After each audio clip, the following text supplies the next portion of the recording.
Hello and welcome. This is Rooflemonger, and my friends, this is part 2 of our HD Remaster series, where I re-upload the gameplay commentary I already did on some Street Fighter 6 footage that was copyright struck by Capcom, but now it's up with much higher quality video. So hope you can enjoy this footage again for the first time. Before we go directly into it though, I just want to say this footage, Deejay is really the star here. Dhalsim, like, you know, the super level 3, it's really cool and all that. But Deejay, just knowing a lot of his classic stuff's there, but with a much enhanced, like, tricky package with the fake outs and the overheads and lows and all that kind of stuff. Deejay, I think, is going to be something special in Street Fighter 6. But anyways, that said, let's get to the breakdown. Now, for the first little bit of this match, there's not too much out of the normal. Dhalsim still has teleports.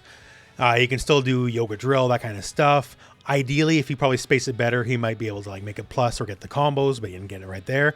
But one of the things that's pretty major we learned from the Deejay front is the double max out is real. You don't need to do anything, you just do it.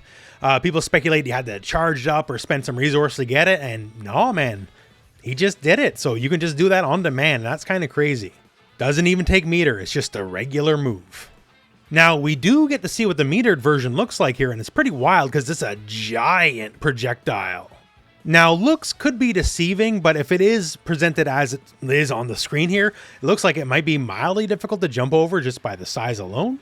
But wait and see on that, I guess.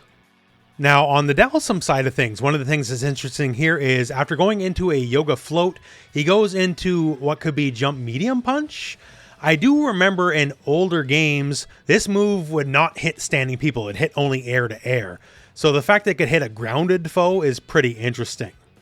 From here, another double fireball, no meter, no nothing. We see his stance, his little dandy step. I'm assuming that would be a low.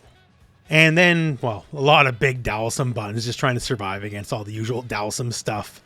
It's going to be fun. It's going to be fun. Here, though, he goes for his jumping down light kick and then it combos, so it enforces a juggle state against an airborne foe. That is very interesting. Watch out going air to air against Deejay, I guess. Now here, drive impact in the corner, and we can see machine gun upper. And then this absolute nonsense right here.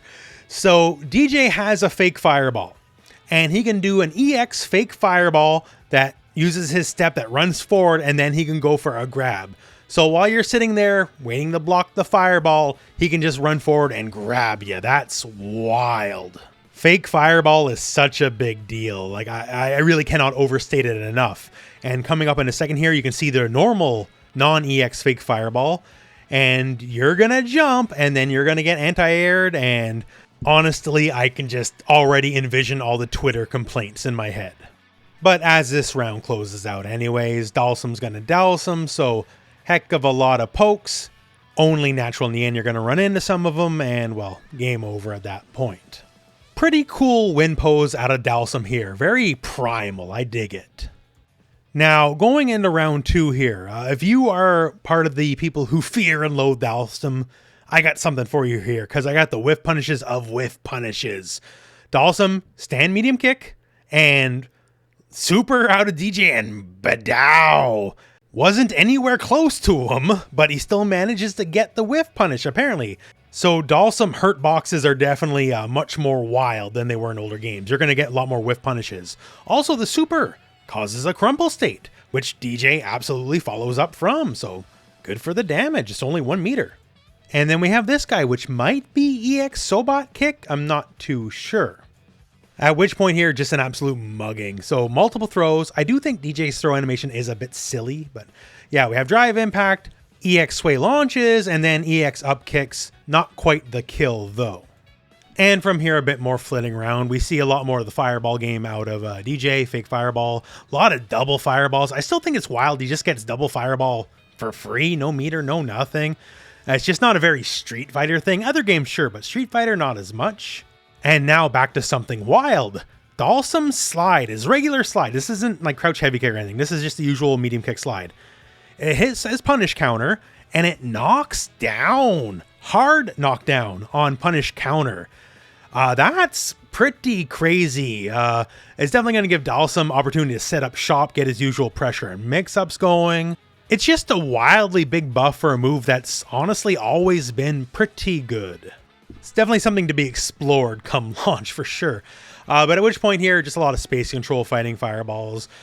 We have the single hit normal Dhalsim fireballs losing to the double max outs.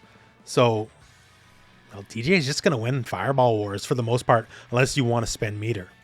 Like, I know people like Akuma have red fireball that are multi-hit and all that kind of stuff, but it's not two separate projectiles, and it is DJ. It's weird. Speaking of weird, Dhalsim stand heavy kick. DJ's crouching, and it clearly goes through him. So that is not going to hit crouchers anymore, it looks like. Also, DJ's dandy step we talked about earlier. We saw that it had a low, and here, well, this is definitely an overhead. So there is built-in mix-up there.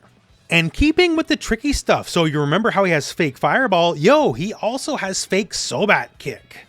So there's multiple layers of fake outs with the fireball, with this kick. This way has high, low options, all that kind of stuff. DJ's like a really tricky, sneaky character in this game. And honestly, I'm here for it because, you know, in a lot of revisions of the games, he's kind of just like low rent Guile. So this definitely makes him so much more unique and gives him a lot more identity. I'm just a really big fan of all this. Another thing I'm a really big fan of is cool supers. So Dhalsim blasts DJ in the corner with punish, and we have Yoga Flame into the level 3 cinematic, and just all these wild punches into teleport into Omega Yoga Mummy. That's just wildly cool. And another wildly cool thing for people who don't like Dhalsim is, again, if you crouch, stand heavy kick just cannot hit you. And that's about it for the last of the big notes. I don't think the people who were playing these sets had as much time with DJ and Dhalsim as the rest of the characters, but you know, that's fine. We still learned quite a bit. Closing out the match, we see more of the dandy step into the overhead, got caught sleeping, and now dandy step into the low, and punish counter leads to combos, so you gotta really watch out there. And that is our third match. Hey, future rooflemonger again here. So just a few more things to add once again. As for Dhalsim's gameplay, Dhalsim looks like Dhalsim, basically. Not too much major there. The same core game plan apparently will be the same core game plan. But DJ, once again, I just want to harp, I really like what's going on here. Just even like that LN segment there where he does his dandy step and he catches a throw whiff, it punish counters, and apparently punish counter has an additional stun effect for it, which he gets a full combo from. That kind of stuff's going to be a big deal, right? Like, it's basically shimmying, but built into the move set. DJ, I feel like he's going to be able to wage a war of the mind between the sway, the overhead low, the fake outs, all that kind of stuff. It's just going to be something very interesting to see, and I'm looking forward to it. But anyways, though, my friends, that is the footage for now. We'll probably get the JP versus Blanca footage next. And that was probably the most exciting match of all three of them. So look forward to that on the channel shortly. And otherwise, we're at the end of the video. So thank you very much for watching. Hope this video has found you well. And go out and play some Street Fighter.